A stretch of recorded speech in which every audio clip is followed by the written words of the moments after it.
এই হলো deadline communications private limited.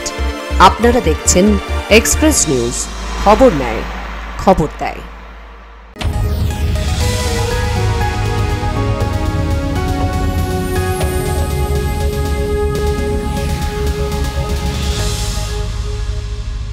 Express now brought you by Payel group, দেশ পর দেশ। নমস্কার, আপনারা দেখছেন এক্সপ্রেস নিউজ। আমি দীপ। শুরু করছি এক্সপ্রেস নাও।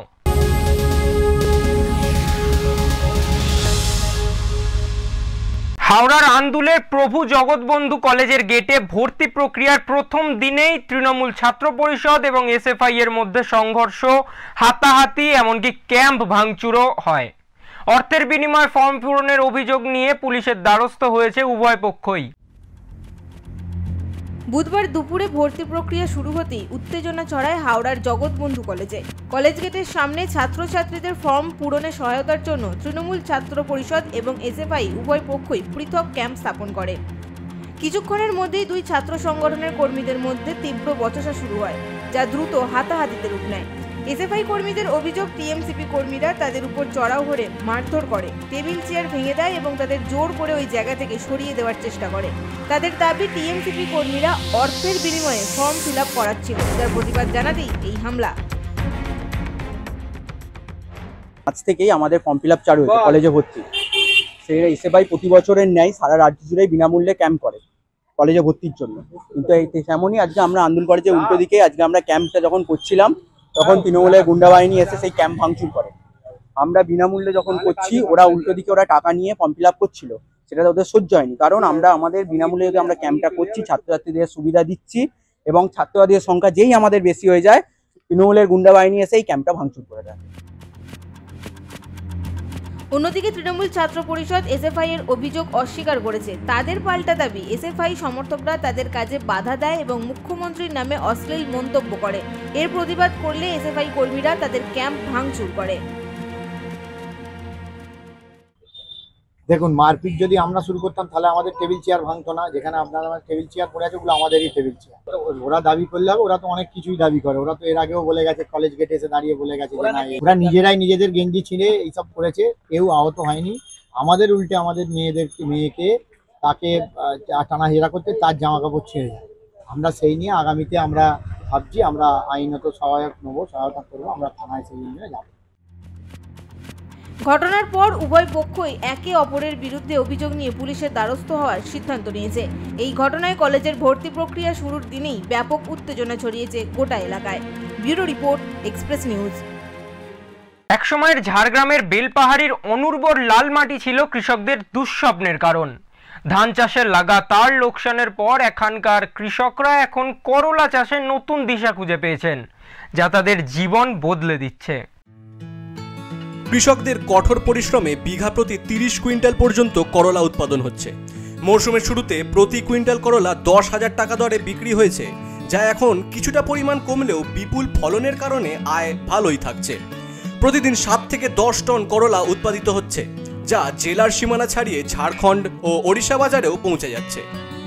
কালনা চাষ করি, কালনা চাষ করে বাইরে কালনা পাঠা হয়, দিয়ে করা হয়, করতে হয়, বিকা কিনা করা হয়, তাতে পয়সা হয়, লাভ হয় 25-30 হাজার টাকা লাভ হয়। আমরা মানিকপাড়া, খড়গপুর, এদিকে টাটা, 4 জায়গায় পাঠা হয়। এই সাফল্যের পিছনে শুধু কৃষকদের অদম্য ইচ্ছাই নয়, রয়েছে ব্লক কৃষি অফিসের নিরন্তর সমর্থন।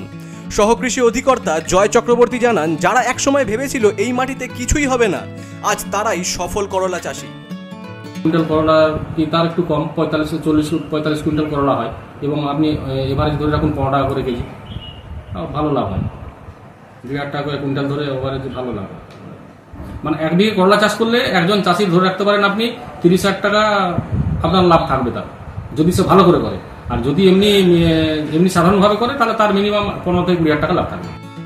উন্নত বীজ, সঠিক সেচ ও পরিচর্যার মতো সহায়তা কৃষকদের স্বপ্নকে বাস্তবে রূপ দিতে সাহায্য করেছে। বেলপাহাড়ির এই করলা চাষের গল্প প্রমাণ করে, সঠিক উদ্যোগ ও পরিশ্রম থাকলে অনুর্বর জমিও সফলতার সবুজ গাথা লিখতে পারে। এটি শুধু করলার ফলন নয়, বরং সাহস এবং পরিবর্তনের এক উজ্জ্বল দৃষ্টান্ত। ঝাড়গ্রাম থেকে শঙ্কর বারিকের রিপোর্ট, এক্সপ্রেস নিউজ। টানা বৃষ্টির জেরে ভয়াবহ অগ্নিকাণ্ডের হাত থেকে রক্ষা পেল ধূপগুড়ি ব্লকের খট্টিমারি বাজার। যদিও ভাগ্যরায় নামে এক ব্যক্তির মোবাইল দোকান সম্পূর্ণভাবে ভস্মীভূত হয়ে গেছে বলেও জানা যাচ্ছে।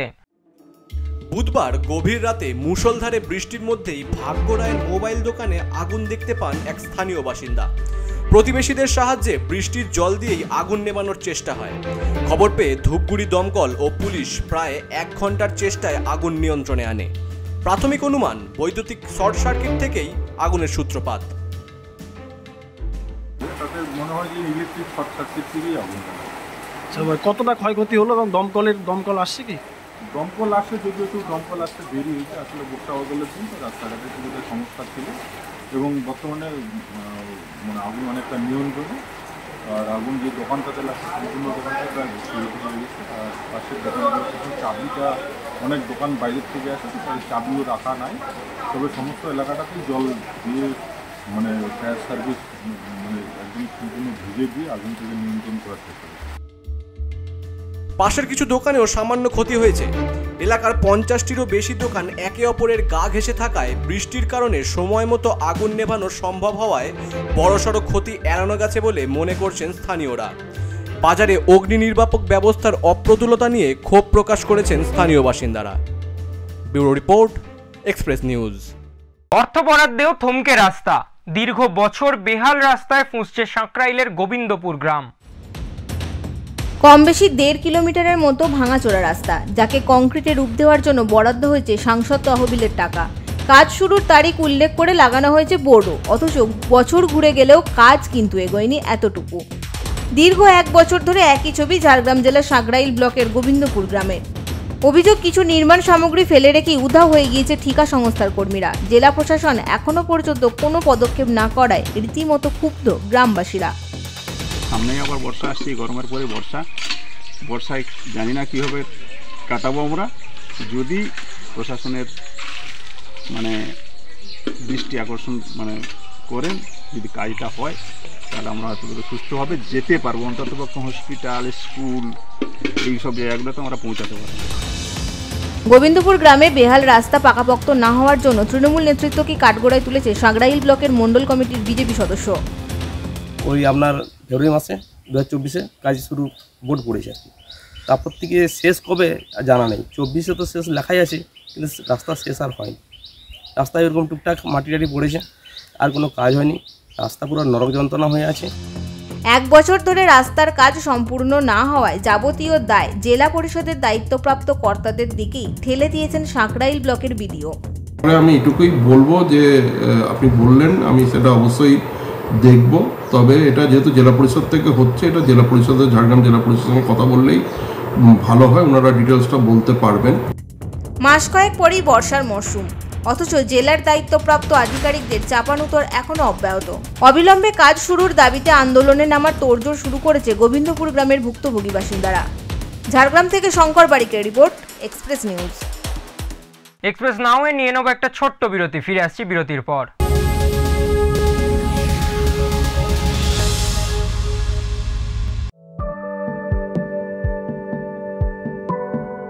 For the very first time in Asansol, get the dining experience like never before.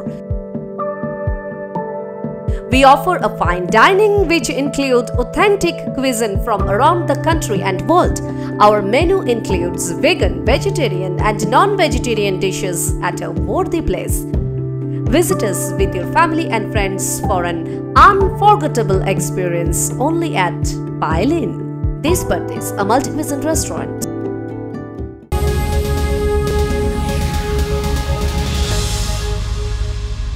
ফিরে এলাম বিরতির পর, আপনারা দেখছেন এক্সপ্রেস নাও।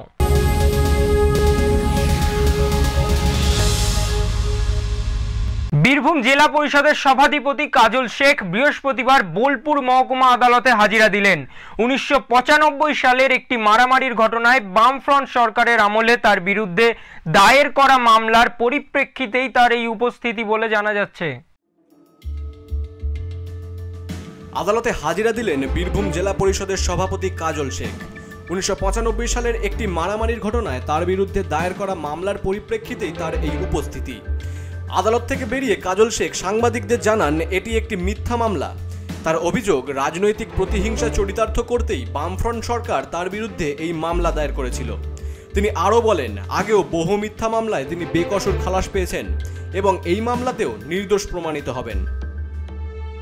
বাম জামানায় আমার বিরুদ্ধে 65টা মিথ্যা মামলা দেওয়া হয়েছিল, তার মধ্যে এখন পর্যন্ত প্রায় 55টা মামলা নিষ্পত্তি হয়েছে, যার মধ্যে 19টা 302-এর মামলা ছিল। বর্তমানে যে মামলাগুলো চলছে সেগুলো সওয়াল জবাবের ভিত্তিতে বিগত মামলাগুলো থেকে আমি পরিত্রাণ পেয়েছি। আমার দৃঢ় বিশ্বাস মহামান্য আদালত সওয়াল জবাবের ভিত্তিতেই এই কেসগুলো নিষ্পত্তি পাবো এবং আমি বেকসুর খালাস পাবো। এক সাংবাদিক সম্মেলনে কাজল শেখ দুবরাজপুর ও ইলামবাজার এলাকার ভুয়ো লটারির টিকিট ও গাঁজা উদ্ধারের বীরভূম জেলা পুলিশের ভূমিকার প্রশংসা করেন এবং তাদের প্রতি কৃতজ্ঞতা প্রকাশ করেন। এ বিষয়ে একটা কথাই বলবো, আপনাকে জানতে চাইবো ওটা উদ্ধার করেছে কে? নিশ্চয়ই বীরভূম জেলা পুলিশ। এটা বীরভূম জেলা পুলিশ প্রশাসন সাফল্য বলে মনে করি, যার জন্য বারবার আমি বলি বীরভূম জেলা পুলিশ প্রশাসন সততার সঙ্গে দৃঢ়তার সঙ্গে মাননীয় মুখ্যমন্ত্রী মাননীয় মমতা বন্দ্যোপাধ্যায়ের নির্দেশে তারা কাজ করে চলেছে। দীর্ঘদিন ধরে জেলার গুরুত্বপূর্ণ রাজনৈতিক ও প্রশাসনিক পদে থাকা কাজল শেখের এই পুরনো মামলার বিষয়টি আবারও সামনে আসায় জেলা রাজনৈতিক মহলে নতুন করে আলোচনা শুরু হয়েছে। বীরভূম থেকে প্রসেনজিৎ দাসের report, express news. Digha marine ড্রাইভের পাশে একটি বিশেষ আকর্ষণ হলো লাইট অ্যান্ড সাউন্ড শো, যা সন্ধ্যায় পর্যটকদের মুগ্ধ করে।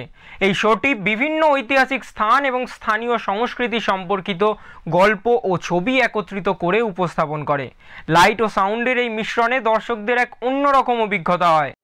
সন্ধ্যায় দীঘা মেরিন ড্রাইভের পাশ দিয়ে হেঁটে গেলে মনে হবে এক নৈসর্গিক সৌন্দর্যের জগতে চলে এসেছেন আপনি।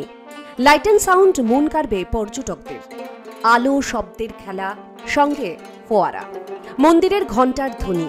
দীঘা মেরিন ড্রাইভের পাশে মা নাইকালী মন্দিরে এলে আপনার মন জয় করবেই। দীঘা মেরিন ড্রাইভের রাস্তায় শঙ্করপুরের আগেই গড়ে উঠেছে মা নাইকালী মন্দির। সেই মন্দিরকেই সাজিয়ে তোলা হয়েছে অসাধারণ রং বেরঙের আলো দিয়ে। সেই রঙিন আলোর রোশনাই মেরিন ড্রাইভের রাস্তা থেকে অসাধারণ লাগবে। মায়ের নাম নাইকালী, মনে হতেই পারে এই ধরনের নাম কেন? 300 বছরের প্রাচীন এই মন্দিরকে ঘিরে নানা লোককথা ও বিশ্বাস ঘোরাফেরা করে বলে শোনা যায়। আসলে দেবী যখন এখানে আবির্ভূতা হন তখন এলাকাটা জঙ্গল ছিল। এত গভীর জঙ্গল ছিল যে সূর্যের আলোও প্রবেশ করতে পারত না। বাঘ ভাল্লুক সহ ভয়ঙ্কর প্রাণীরা জঙ্গলে আসত। অরণ্য অঞ্চল ভয়ে ঢাকা থাকত।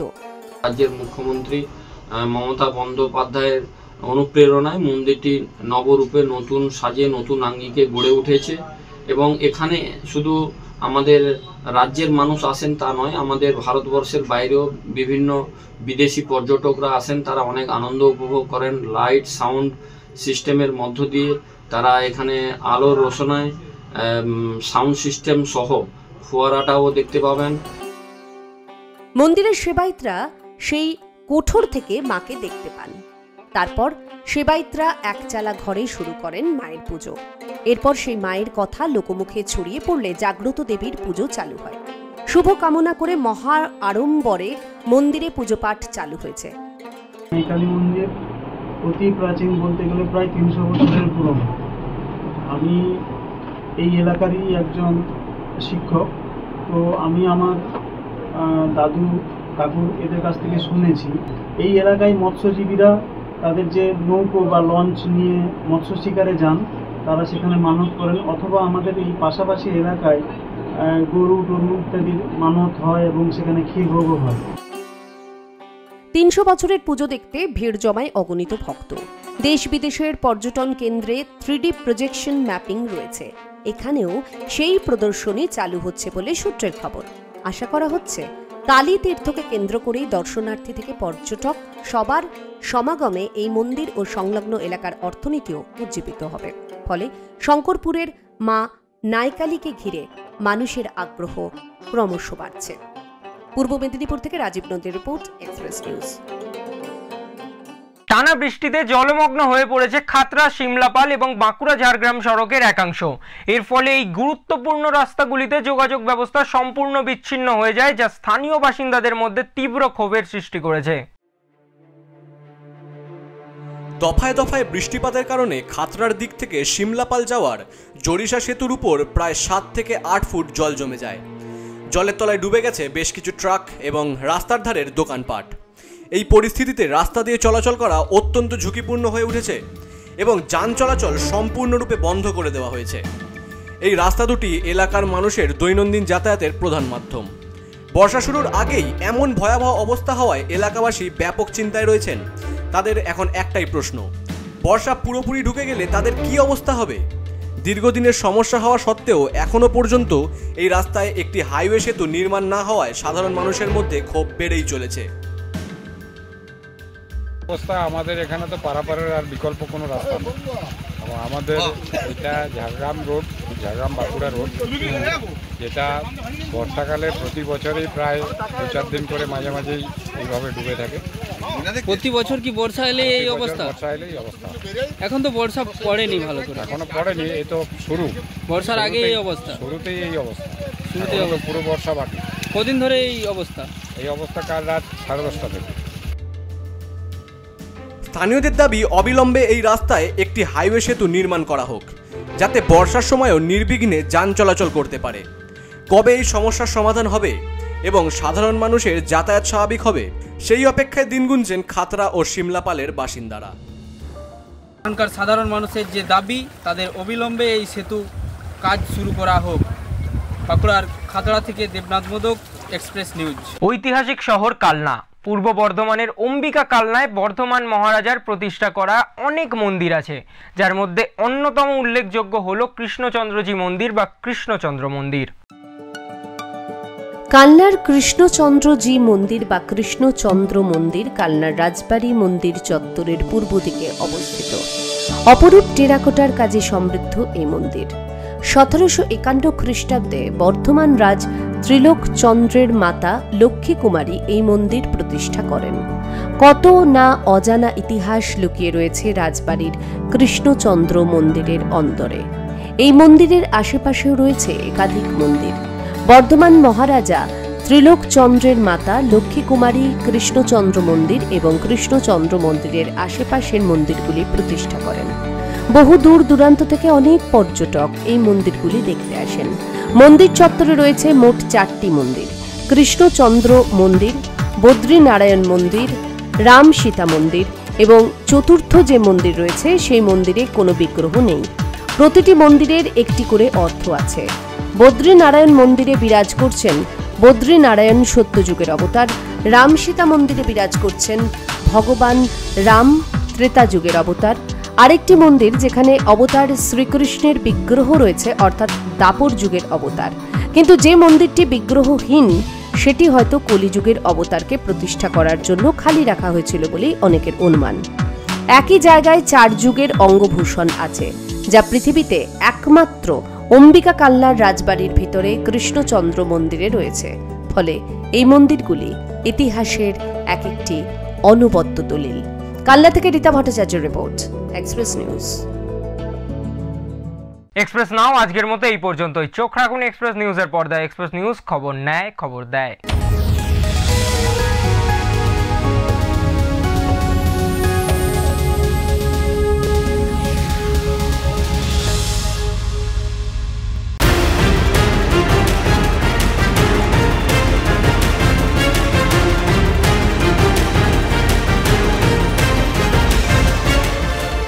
এই হলো ডেডলাইন কমিউনিকেশনস প্রাইভেট লিমিটেড। আপনারা দেখছেন এক্সপ্রেস নিউজ, খবর নেয়, খবর দেয়।